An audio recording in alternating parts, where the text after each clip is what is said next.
నమస్కారం, welcome to AC news. Andhra Pradesh ప్రభుత్వం విద్యాశాఖ ద్వారా ప్రతిష్టాత్మకంగా పెట్టిన వాటర్ బాటిల్ కార్యక్రమాన్ని అద్దెకి పట్టణంలోని స్థానిక నంబూరివారిపాలెంలో ఉన్న మండల పరిషత్ ప్రాథమిక పాఠశాలలో మండల విద్యాశాఖ అధికారి బూదాటి సుధాకర్ గురువారం ప్రారంభించారు. ముందుగా ఐఈఆర్డి స్వచ్ఛంద సేవా సంస్థ తరఫున బత్తుల కిరణ్ చంద్, ఎంఈఓ సుధాకర్ కలిసి 70 మంది విద్యార్థులకు వాటర్ బాటిల్స్ ఉచితంగా పంపిణీ చేశారు. ఈ సందర్భంగా ఎంఈఓ సుధాకర్ మాట్లాడుతూ, వేసవి కాలాన్ని దృష్టిలో పెట్టుకుని రాష్ట్ర విద్యాశాఖ వాటర్ బిల్ కార్యక్రమాన్ని నేటి నుంచి ప్రారంభించిందని, ప్రతిరోజు 10, 11, 12 గంటలకు వాటర్ బిల్ ఉంటుందన్నారు. వాటర్ బిల్ అనేది కేవలం విద్యార్థులకు త్రాగునీరు తాగేందుకు విరామం ఇచ్చే సమయం అన్నారు. ఇందుకు గాను ఐఈఆర్డి వారు ముందుకు వచ్చి విద్యార్థులకు ఉచితంగా వాటర్ బాటిల్స్ ఇవ్వడం సంతోషంగా ఉందన్నారు. వాటర్ ఫుల్ గా పెట్టుకున్న తర్వాత దీన్ని శుద్ధంగా నీట్ గా పొద్దున్న వాటర్ పట్టేటప్పుడు కడుక్కోండి.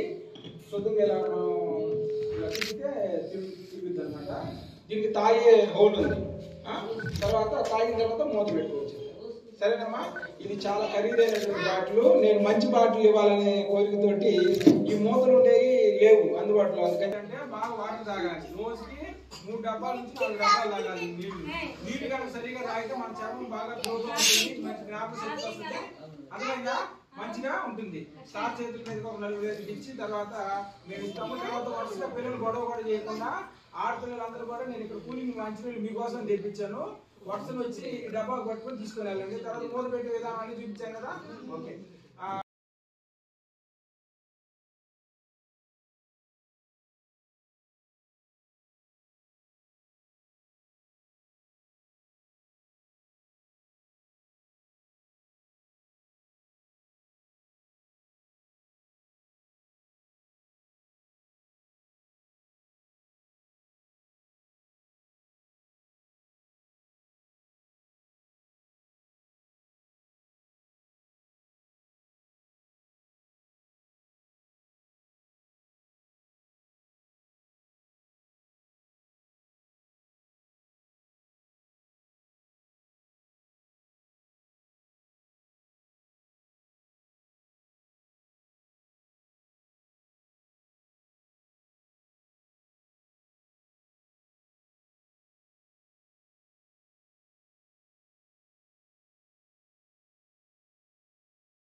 ఏసీ న్యూస్ సమాప్తం. నమస్కారం.